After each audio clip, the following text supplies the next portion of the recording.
स्वामी विवेकानंद के बारे में, उनके बहुआयामी व्यक्तित्व के बारे में आपने बहुत कुछ जाना। आज हम आपको विवेकानंद के द्वारा लिखे गए साहित्य से चुनिंदा अंशों को उन्हीं की जुबानी सुनाएंगे। सुनिए, उन्होंने हमारे देश में प्रचलित जाति प्रथा और हमारे धर्म के बारे में क्या कहा था। उन्होंने कहा था, हमारा राष्ट्र झोपड़ियों में बसता है और हम मुट्ठी भर लोग जो पक्के मकानों में रहते हैं उन्हें उपेक्षा की दृष्टि से देखते हैं, उनका अपमान करते हैं। हमारे करोड़ों लोगों के जीवन की नींव धर्म है। हमारे जीवन से अगर धर्म का सहारा छिन जाता है तो हम कहीं के नहीं रहेंगे। हमारा पवित्र भारतवर्ष धर्म एवं दर्शन की पुण्य भूमि है। यहीं बड़े बड़े महात्माओं तथा ऋषियों का जन्म हुआ है। यही सन्यास एवं त्याग की भूमि है तथा यहीं, केवल यहीं आदिकाल से लेकर आज तक मनुष्य के लिए जीवन के सर्वोच्च आदर्श एवं मुक्ति का द्वार खुला हुआ है। प्रत्येक राष्ट्र की एक विशिष्टता होती है, अन्य सब बातें उसके बाद आती हैं। भारत की विशिष्टता धर्म है, समाज सुधार और अन्य सब बातें गौड़ हैं। हमारी जाति अभी भी जीवित है, धुकधुकी चल रही है, केवल बेहोश हो गई है। देश का प्राण धर्म है, भाषा धर्म है तथा भाव धर्म है। तुम्हारी राजनीति, समाज नीति, रास्ते की सफाई, प्लेग निवारण, दुर्भिक्ष पीड़ितों को अन्नदान आदि आदि चिरकाल से इस देश में जैसे हुआ है वैसे ही होगा। अर्थात धर्म के द्वारा यदि होगा तो होगा, अन्यथा नहीं। तुम्हारे रोने चिल्लाने का कुछ भी असर न होगा। अतः यदि तुम धर्म का परित्याग करने की अपनी चेष्टा में सफल हो जाओ और राजनीति, समाज नीति या किसी दूसरी चीज को अपनी जीवन शक्ति का केंद्र बनाओ तो उसका फल यह होगा कि तुम एक बारगी नष्ट हो जाओगे। हमारी जाति प्रथा के बारे में उन्होंने गहन मनन चिंतन किया था।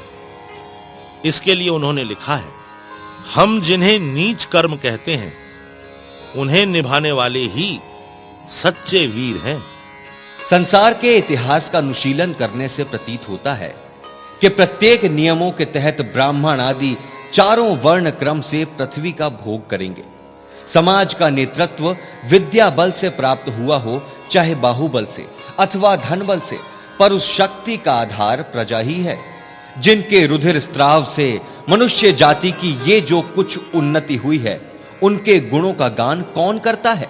लोक जय धर्मवीर, रणवीर, काव्यवीर सबकी आंखों पर सबसे पूज्य हैं। पर जहां कोई नहीं देखता, जहां कोई एक वाह वाह भी नहीं करता, जहां सब लोग घृणा करते हैं, वहां वास करती है अपार सहिष्णुता, अनन्य प्रीति और निर्भीक कार्यकारिता।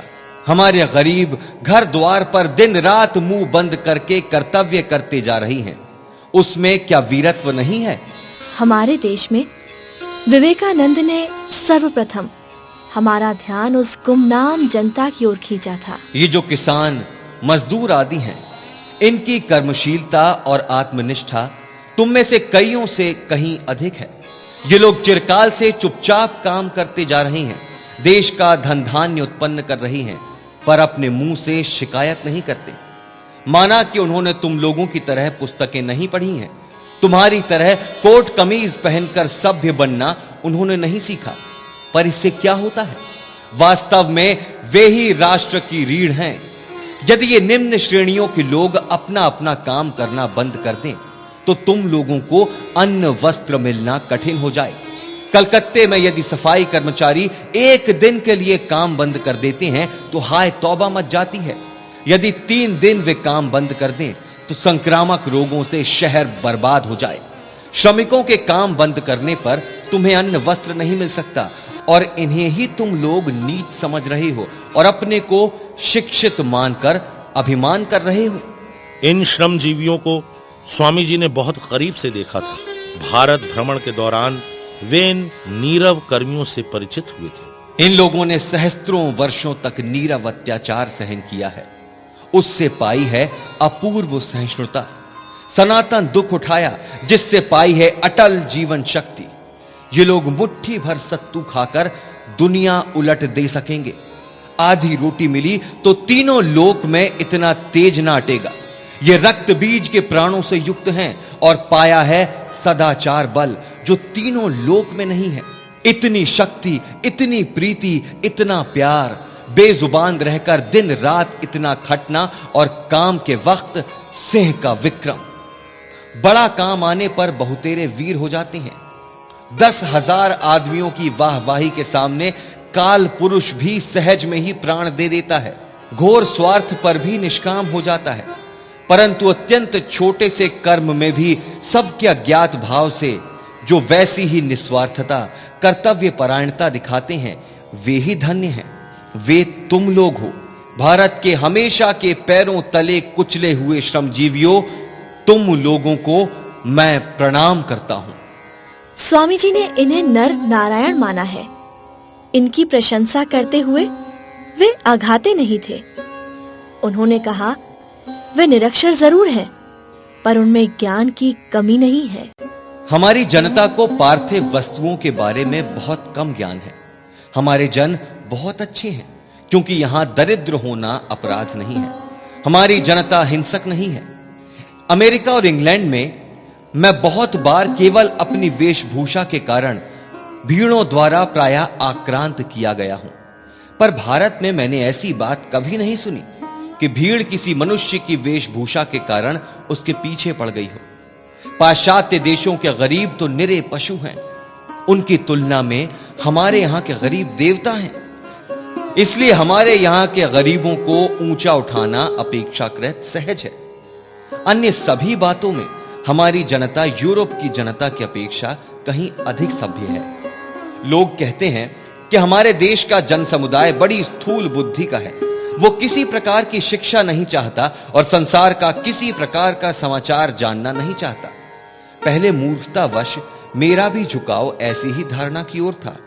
अब मेरी धारणा है कि काल्पनिक गणवेशाओं एवं द्रुत गति से सारे भूमंडल की परिक्रमा कर डालने वालों तथा जल्दबाजी में पर्यवेक्षण करने वालों की लेखनी द्वारा लिखित पुस्तकों के पाठ की अपेक्षा स्वयं अनुभव प्राप्त करने से कहीं अधिक शिक्षा मिलती है। अनुभव के द्वारा यह शिक्षा मुझे मिली है, हमारे देश का जन समुदाय निर्बोध और मंद नहीं है। वो संसार का समाचार जानने के लिए पृथ्वी के अन्य किसी स्थान के निवासी से कम उत्सुक और व्याकुल भी नहीं है।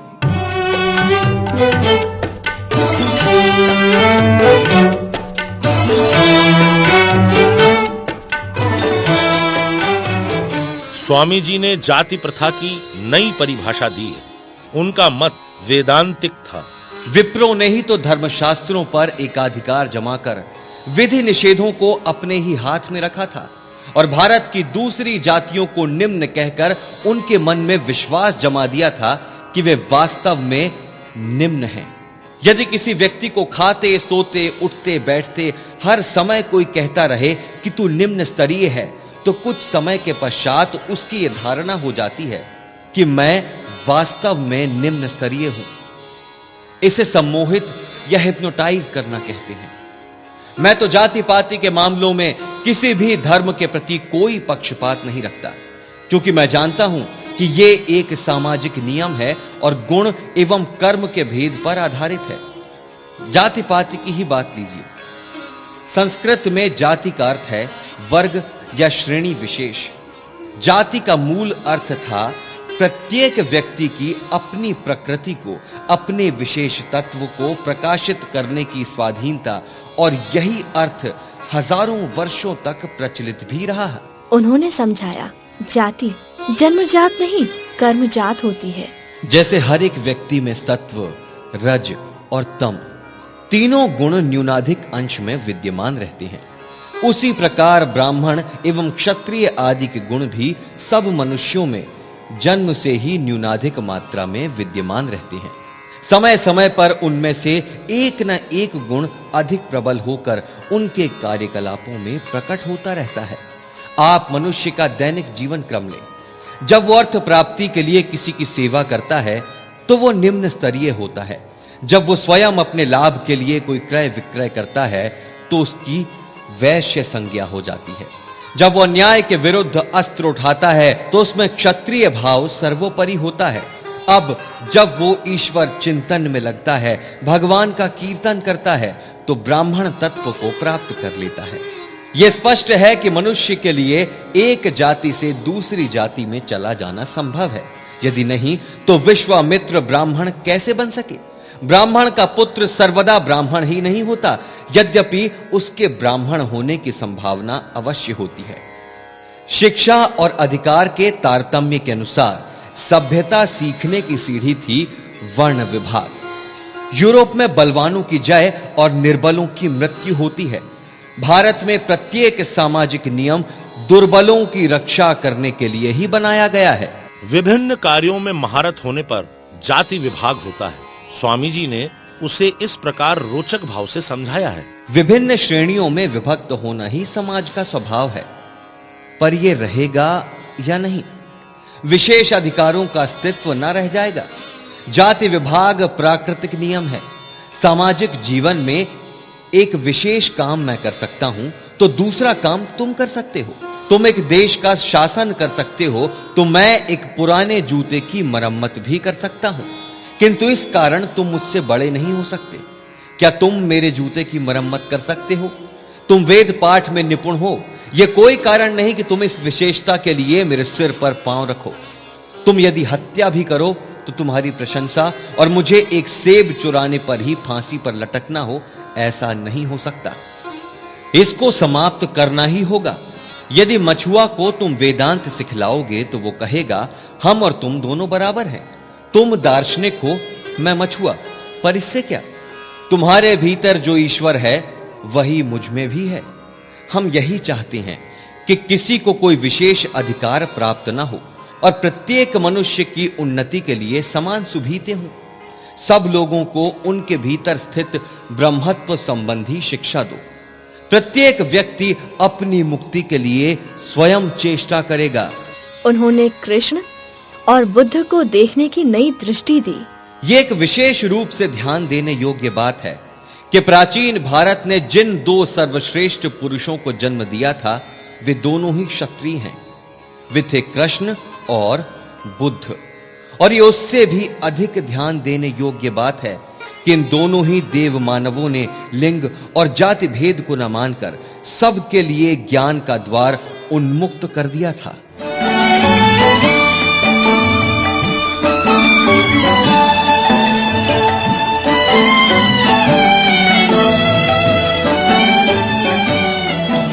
जाति व्यवस्था की नई व्याख्या स्वामी जी से सुनिए। जाति व्यवस्था सर्वदा बड़ी लचीली रही है, कभी कभी तो इतनी लचीली कि सांस्कृतिक दृष्टि से अति निम्न स्तरीय लोगों के स्वस्थ अभ्युदय की उसमें संभावना ही नहीं रही। कम से कम सैद्धांतिक दृष्टि से जाति व्यवस्था ने समूचे भारत को संपत्ति के और तलवार के प्रभुत्व में ना ले जाकर बुद्धि के आध्यात्मिकता द्वारा परिशुद्ध और नियंत्रित बुद्धि के निर्देशन में रखा। अन्य प्रत्येक देश में सर्वोच्च सम्मान क्षत्रिय को दिया गया है। जिसके हाथ में तलवार है उसे दिया गया है। भारत में सर्वोच्च प्रतिष्ठा शांति के उपासक को, श्रमण, ब्राह्मण, भगवत पुरुष को दी गई है। अन्य प्रत्येक देश का जाति विधान एक व्यक्ति को, स्त्री हो या पुरुष, पर्याप्त इकाई मानता है। संपत्ति, शक्ति, बुद्धि अथवा सौंदर्य किसी भी व्यक्ति के लिए अपने जन्म का जातीय स्तर त्याग कर कहीं भी ऊपर उठ जाने के लिए पर्याप्त साधन होते हैं। यहां भी व्यक्ति को इस बात का पूरा अवसर है कि निम्न जाति से उठकर उच्च या उच्चतम जाति तक पहुंच जाए। केवल एक शर्त है। परमार्थवाद के जन्मदाता इस देश में व्यक्ति को विवश किया गया है कि वो अपनी अपनी समूची जाति को अपने साथ ऊपर उठाए। स्वामी जी विश्व भ्रमण कर आए थे। हर देश के सामाजिक ढांचे का उन्होंने अध्ययन किया था। जाति वास्तव में क्या है, ये लाखों में से एक भी नहीं समझता। संसार में एक भी देश ऐसा नहीं है जहां जाति भेद न हो। भारत में हम जाति के द्वारा ऐसी स्थिति में पहुंचते हैं जहां जाति नहीं रह जाती। जाति प्रथा सदा इसी सिद्धांत पर आधारित है। भारत में योजना है कि प्रत्येक मनुष्य को ब्राह्मण बनाया जाए। ब्राह्मण मानवता का आदर्श है। यदि आप भारत का इतिहास पढ़ेंगे तो पाएंगे कि सदा निम्न वर्गों को ऊपर उठाने का प्रयत्न किया गया है। जाति भेद एक सामाजिक प्रथा मात्र है और हमारे बड़े बड़े आचार्यों ने उसे तोड़ने के प्रयत्न किए हैं। बौद्ध धर्म से लेकर सभी संप्रदायों ने जाति भेद के विरुद्ध प्रचार किया है, परंतु ऐसा प्रचार जितना ही बढ़ता गया, जाति भेद की श्रृंखला उतनी ही दृढ़ होती गई। जाति भेद की उत्पत्ति भारत की राजनीतिक संस्थाओं से हुई है। वो तो वंश परंपरागत व्यवसायों का समन्वय या ट्रेड गाइड मात्र है। हमारी जाति भेद और हमारी प्रथाएं राष्ट्र के रूप में हमारी रक्षा के लिए आवश्यक थी और अब आत्मरक्षा के लिए इनकी जरूरत न रह जाएगी। तब स्वभावतः ये नष्ट हो जाएंगी। स्वामी जी ने इतिहास का उदाहरण देकर समझाया है। यूरोप और अमेरिका में जिस तरह का जाति भेद है, भारतीय जाति भेद उससे अच्छा है। यदि जाति ना होती तो आज आप कहां होते? यदि जाति ना होती तो आपका ज्ञान भंडार और दूसरी वस्तुएं कहां होती? यदि जाति ना होती तो आज यूरोप वालों के अध्ययन करने के लिए कुछ भी ना बचा होता। वो कौन सा स्थल है जहां हम भारतीय समाज को स्थिर खड़ा पाते हैं? ये सदा गतिमान रहा है। कभी कभी जैसे कि विदेशी आक्रमणों के समय में ये गति मंद रही है, पर दूसरे अवसरों पर अधिक तेज रही है। मैं अपने देशवासियों से यही कहता हूं। मैं उन्हें दोष नहीं देता। मैं उनके अतीत में देखता हूं कि ऐसी परिस्थितियों में कोई भी देश इससे अच्छा काम नहीं कर सकता था। मैं उन्हें बताता हूं कि आपने बहुत अच्छा काम किया है और उनसे केवल और अच्छा करने के लिए कहता हूं। जाति निरंतर बदल रही है, अनुष्ठान बदल रहे हैं। यही दशा विधियों की है। यह तो केवल सार है, सिद्धांत है जो नहीं बदलता।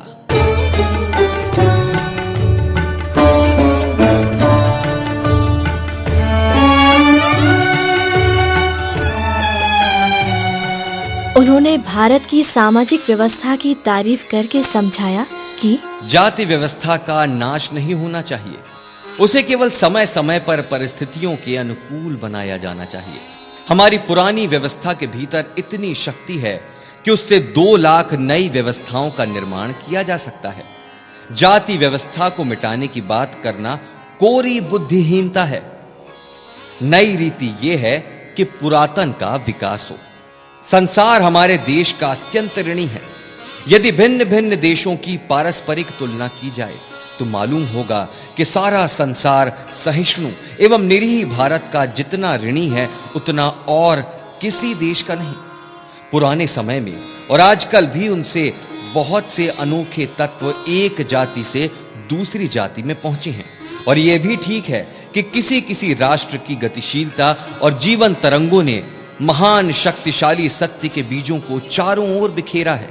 परंतु भाइयों, तुम ये भी देख पाओगे कि ऐसे सत्य का प्रचार हुआ है रणभेरी के निर्घोष तथा रण सज्जा का सज्जित सेना समूह की सहायता से।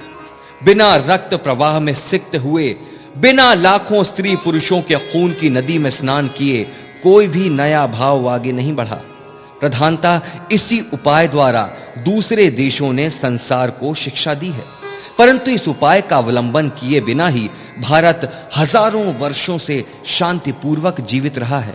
उससे भी पहले जिस समय का इतिहास में कोई लेखा जोखा नहीं है। जिस सुदूर धुंधले अतीत की ओर झांकने का साहस परंपराओं को भी नहीं होता। उस काल से लेकर अब तक न जाने कितने ही भाव एक के बाद एक भारत से प्रसृत हुए हैं, पर उनका प्रत्येक शब्द शांति तथा पीछे आशीर्वाद के साथ कहा गया है।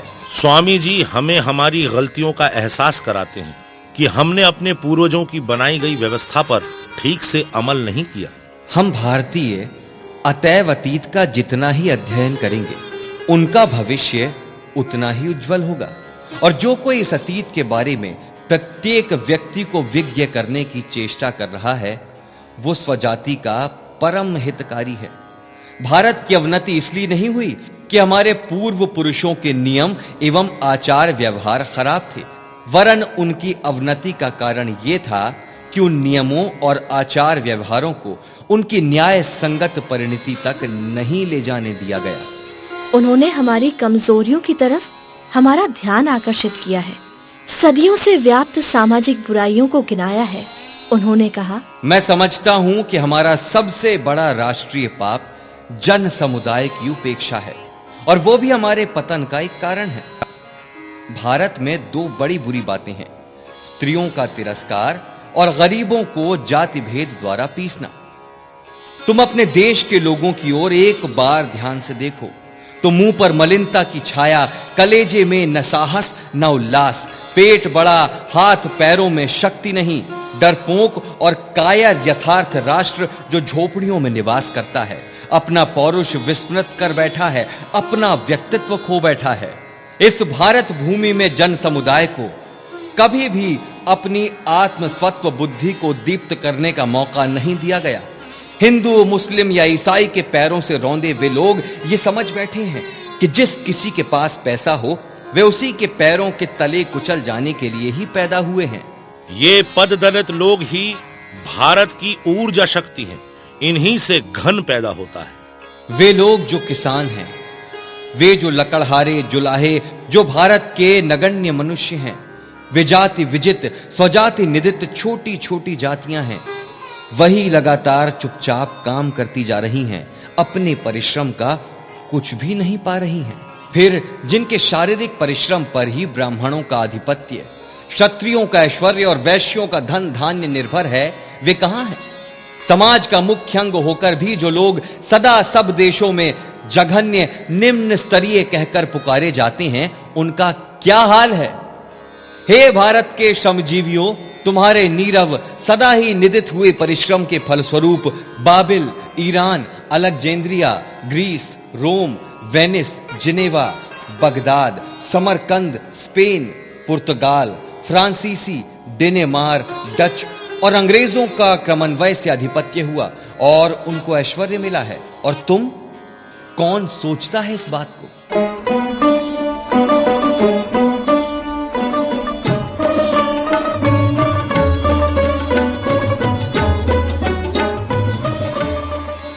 हमने इन निम्न वर्ग को हमेशा ज्ञान के आलोक से दूर रखा है, पर अब वे भी जाग रहे हैं। आज से 150 साल पहले स्वामी जी ने हमें आगाह कर दिया था।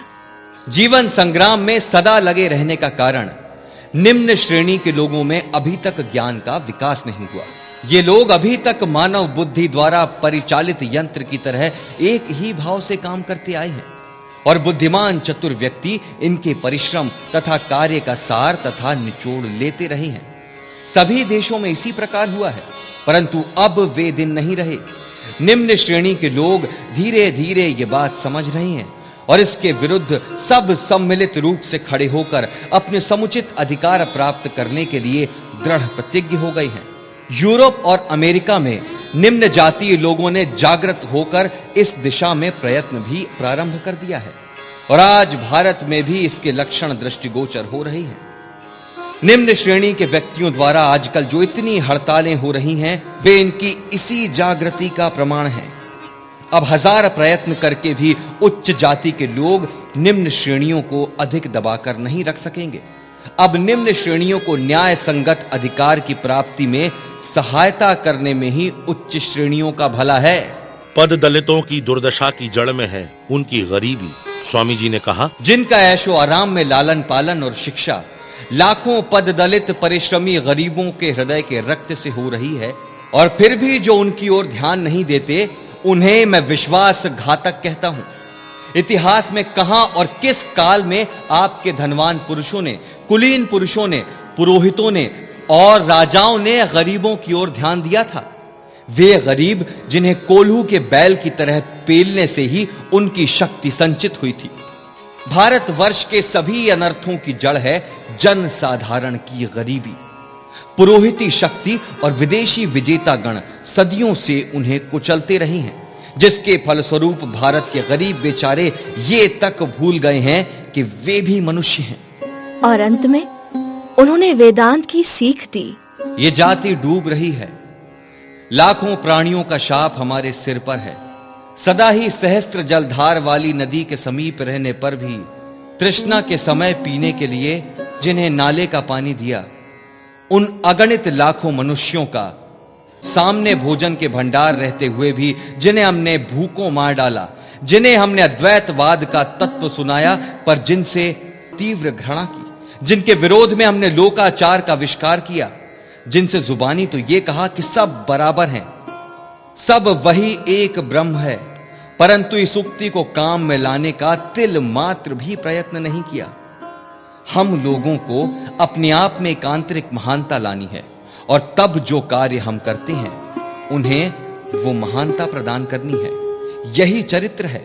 वेदांत इसे संसार में महानतम ऊर्जा मानता है। युग प्रवर्तक विवेकानंद, परिकल्पना श्री राम तिवारी, समन्वय संजय यादव, मध्य प्रदेश शासन संस्कृति विभाग, स्वराज संस्थान संचालनालय की प्रस्तुति।